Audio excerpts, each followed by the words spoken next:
your cameras off so that we don't see you. Just talk you through some of the aesthetics here, some of the aesthetic bits that you're going to want to be able to discuss in an assignment.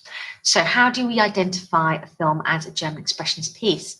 Well, these are some of the groundbreaking things that German Expressionist filmmakers did. They might not seem too groundbreaking to us in today's era, but at the time it was absolutely gobsmacking. So we have first one on the list, this idea of subjectivity in filmmaking.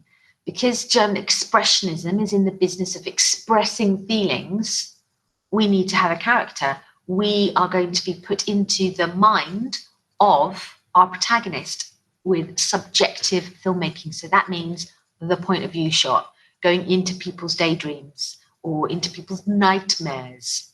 Okay, the idea of the seeing the world through someone else's eyes. Oh, excuse me. Okay, so highly subjective filmmakers making. We are placed in the mind of our protagonist. Expressionist films have particular character tropes. We often will see not a traditional hero as our protagonist.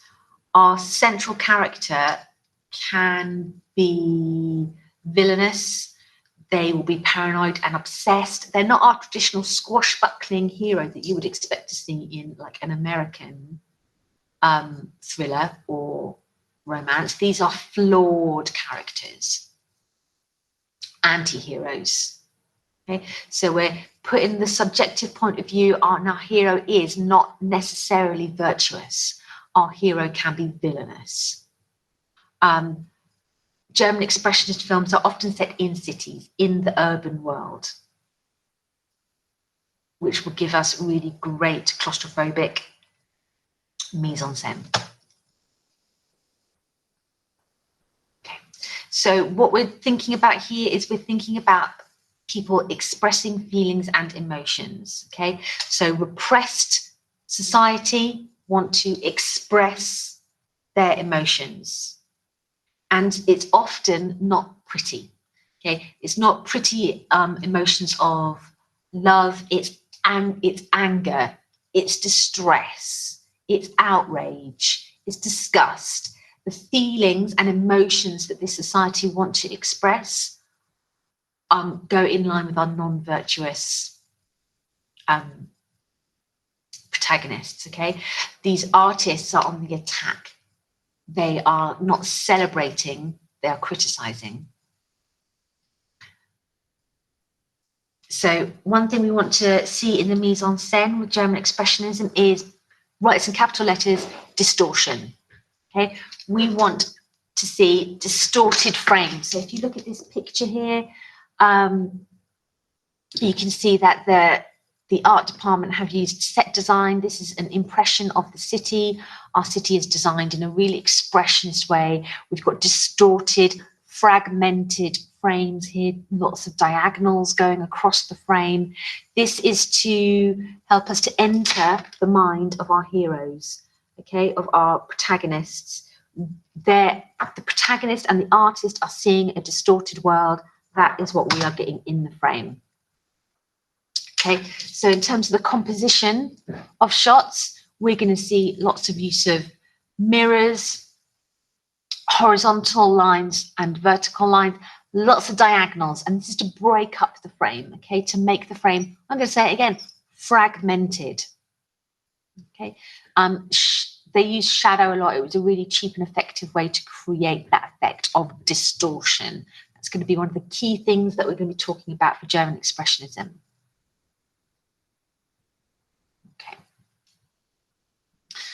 So German Expressionism was one of the first movements to use all the elements of form together to create meaning. Okay, so it's multimodal, so that means there's multiple ways in which directors are using form to make meaning.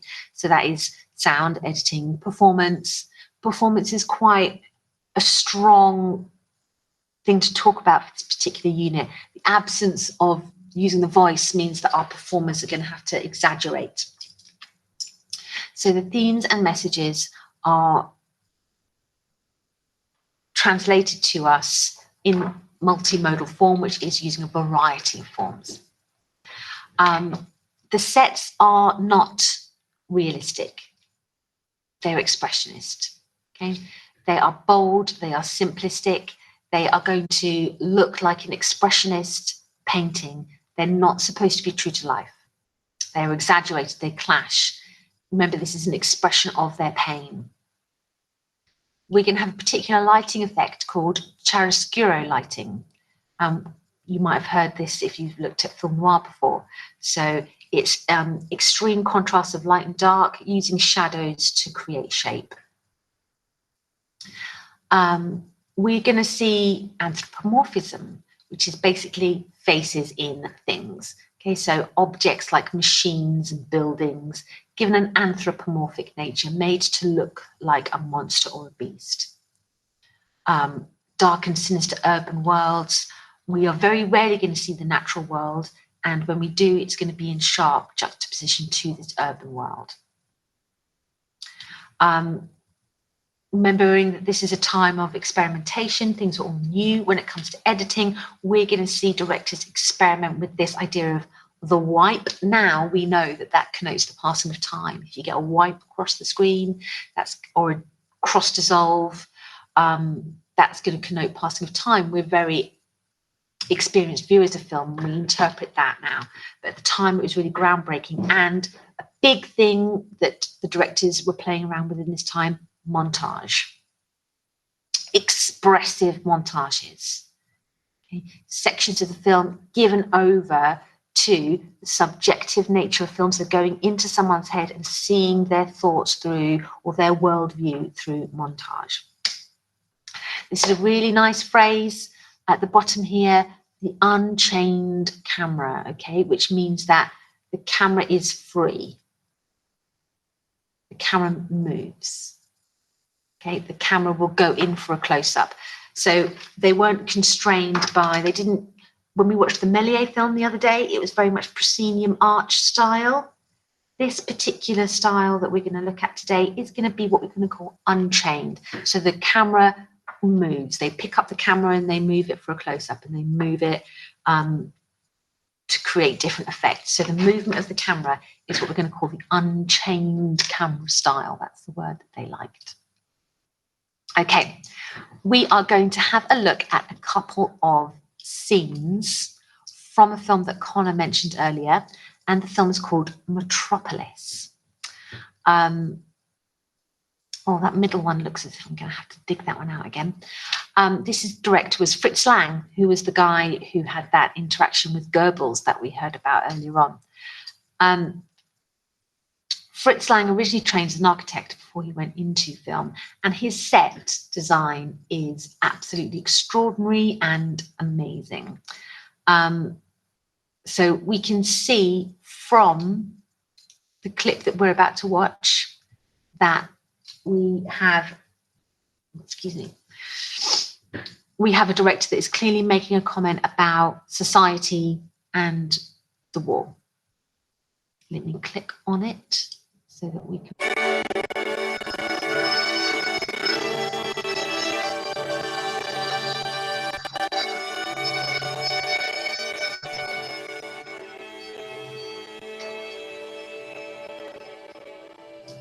This is the opening scene.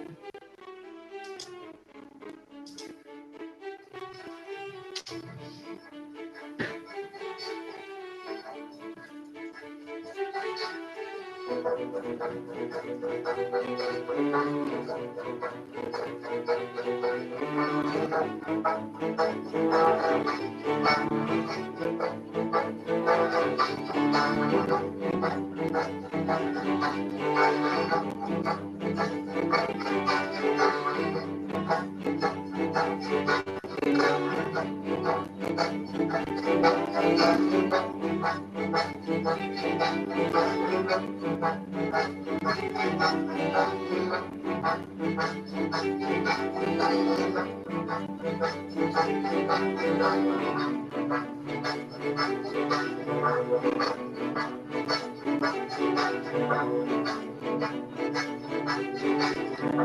these are the workers going into the factory. As you can see, they're in like a sub-basement level.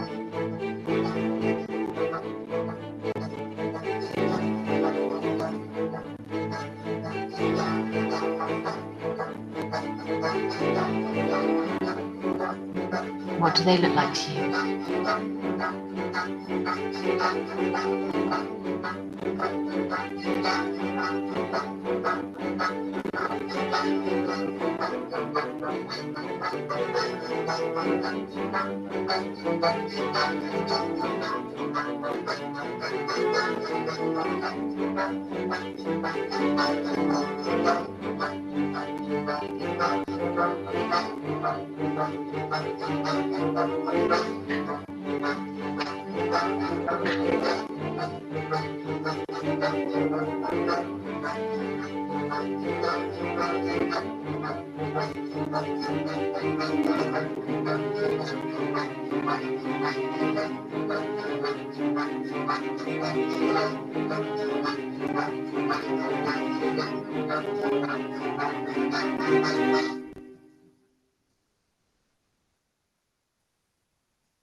The architecture here, look at how that's constructed.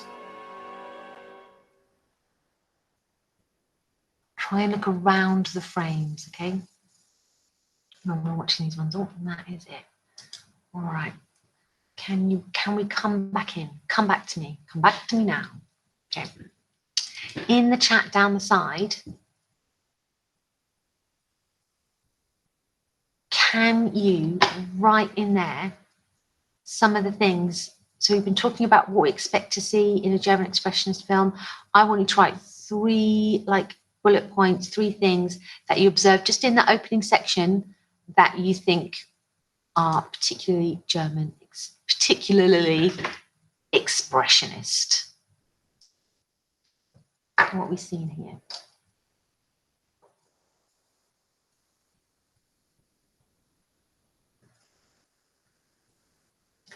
Oh, slaves to their country. What are you getting at there, Ruben? What type of job do they look like? How else they look like prisoners?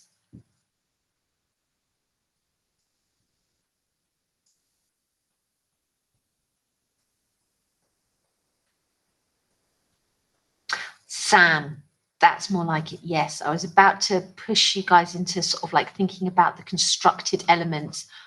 Yes, it is about what we see on screen, but remember, film students, it's also about how it is shot. So Sam's got here, the buildings are lit with irregular shapes made with light. Yes, so we've got the shadows there. So the use of shadow and light. Think about where it's set, have a look back at your notes from what I've just gone through and what the videos that you've watched. What things do you see that you think are particularly expressionist? You're talking about oppressed workers, slaves to their country, prisoners, homogeneity that is without individualism. You're getting at context there. If you want to talk about context, tell me about what context you're getting at then. So why would the people be feeling oppressed in this particular time in Germany? If that's your point, to bring in some context detail. Yes, good. Ella, so can you add to that? Can you tell me how the urban setting is represented?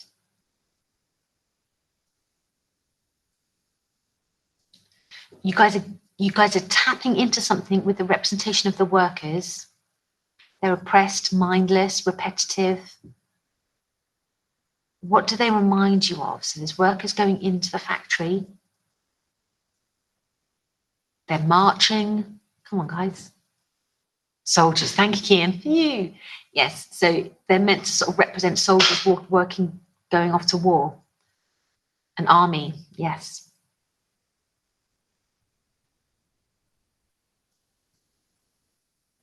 Mindlessly going off to war. And they just look as if they're being devoured by this like urban machine. So this opening section is a really good example of what's going to happen if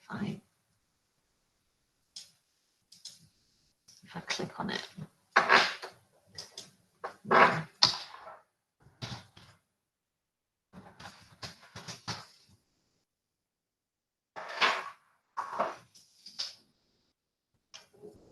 Here we go.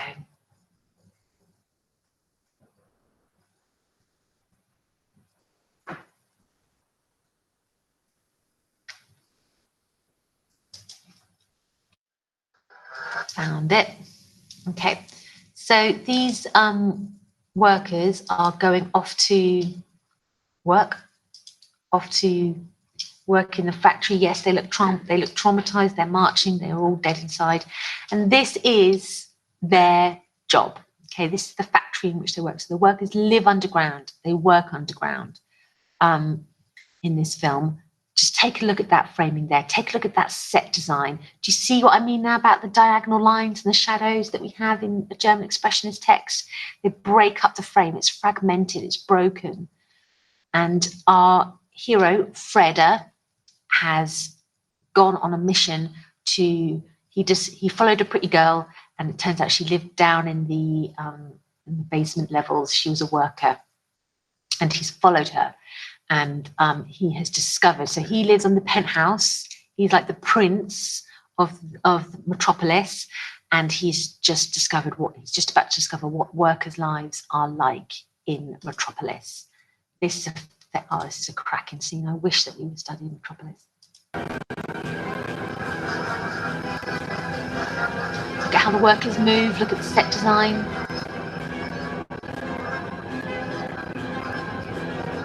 It's a famous example of subjective filmmaking and montage coming up.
There we go.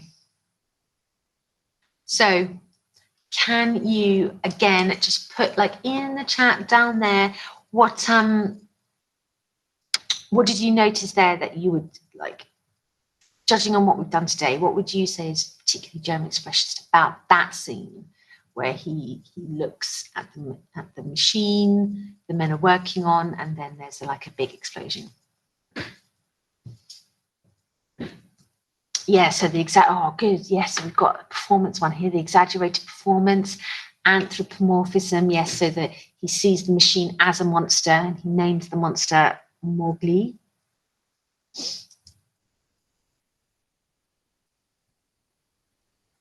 The workers are faceless, yeah, just silhouettes.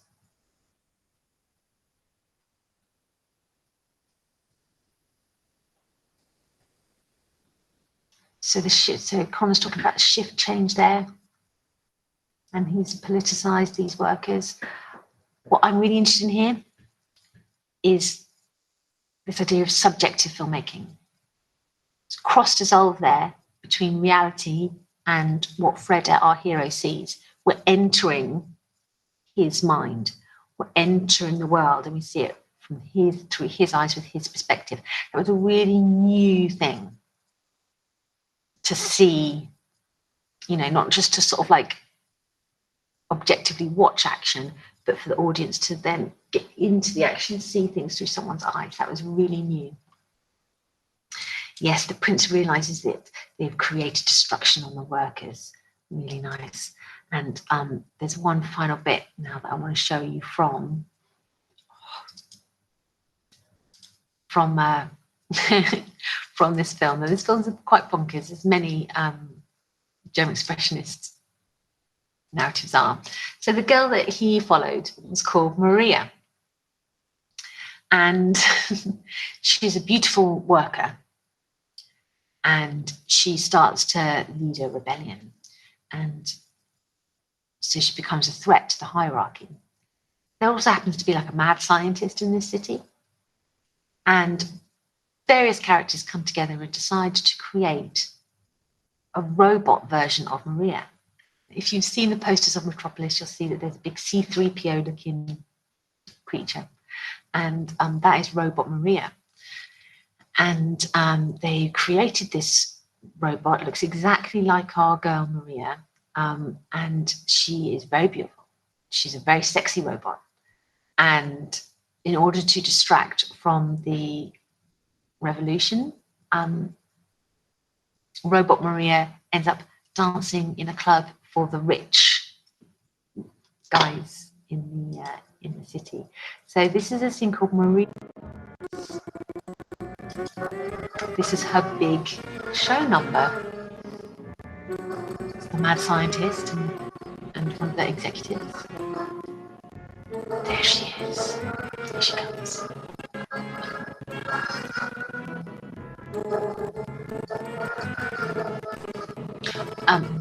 Freda is also dreaming of this at the same time.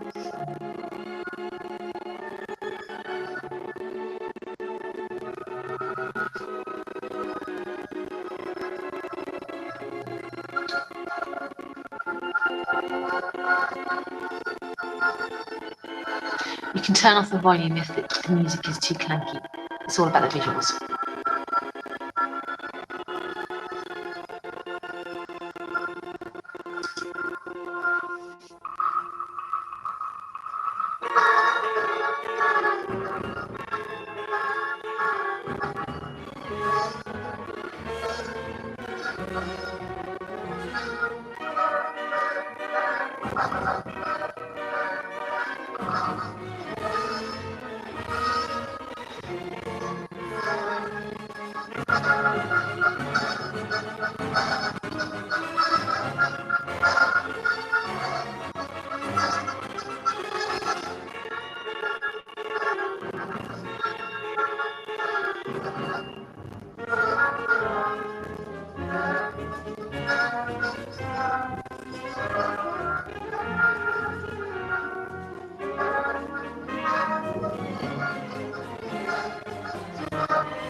So there we go.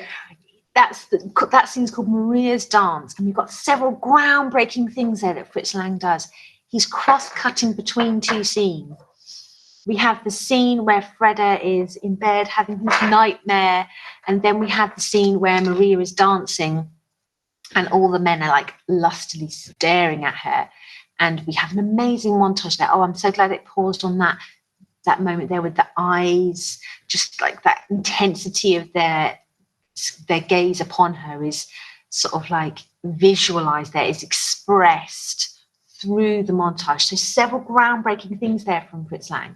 The montage, the cross-cutting, very subtle ways that the camera is moving.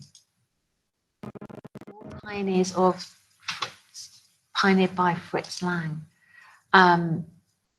One thing that the German Expressionists also pioneered is this concept of what we're going to call the femme fatale, very famous in film noirs, really came about very early on in German Expressionism. So the femme fatale character is this deceitful female. We saw a scene there with Robot Maria. I've got a brilliant still of her there. Look at her. There she is. So Robot Maria is this seductress, but real Maria is very virtuous. They create this robot. So we have Robot Maria, this seductive vixen. And then these are some other examples. This is from Sunrise. We have the character called the Woman from the City, who is there to seduce someone's husband. And then in the film that we're going to watch, you want to look out for this girl. Her name's Kitty, and she is definitely a femme fatale. Oops, wrong slide. And here we have our heroes. We have our heroes that are anti-heroes in a lot of ways. They're not necessarily a virtuous character. And we have the monster, the character of the monster. And what we've got here within the aesthetic of German Expressionism is a way that the monster is created. You want to look out when we are seeing the monster for these really expressive uses of shadow, extra distortion within the mise-en-scène whenever the monster is approaching. And the performance of the actor playing the monster is going to be more highly exaggerated than the performance of other actors in the piece.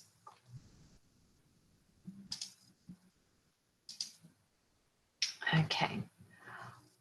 I think we've got enough time just to do a little thing on themes. So we're linking together here our understanding of context. So we know about the context now. We know what's going on in the world at the time the film was made. We know about the visuals. Now, the final piece of our puzzle is these thematic elements. What is the director the messages that are trying to be expressed? This is German Expressionism, okay? So what is being expressed? And here is a little sort of recap for us. So we have got rejection of tradition, the emphasis on inner thoughts and feelings, okay? It's about thoughts and feelings. Distortion, deliberate lack of sentiment, urban life, primal, visceral emotions, insanity and paranoia, dehumanization. All these things, can we see how the context, things that were going on in the world in between those two world wars, can we see how people in German society look at some of these things, alienation, isolation, betrayal, disorientation and confusion. All these themes that we get in German Expressionism are a direct result of contextual elements within society.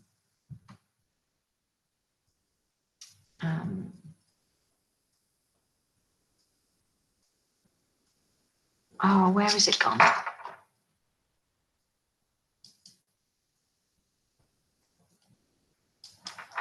I want to show you, we'll just show you a piece of very early German Expressionism.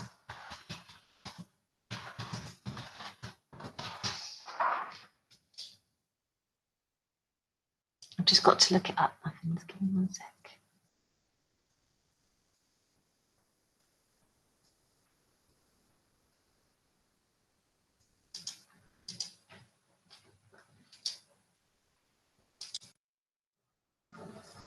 Okay.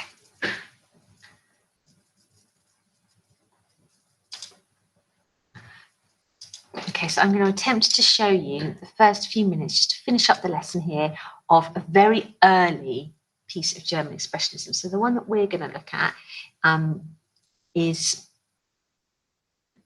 our focus film is Spies, but this one, The Cabinet of Dr. Caligari, was made in 1920. Okay, so this is one of the earliest ones, and this is about.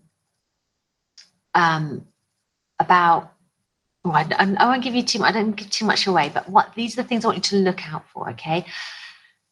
At this time, when this film was made, electricity was being rationed, so they had to use shadow as part of the design of the sets. So look out for the use of shadow in this film. Look out for the set design. It's highly expressionist. This set design is potentially more expressionist than our focus film. So we're going to look at the distorted mise-en-scène in this as an example of expressionist piece. Here we go. We'll just do 10 minutes of this.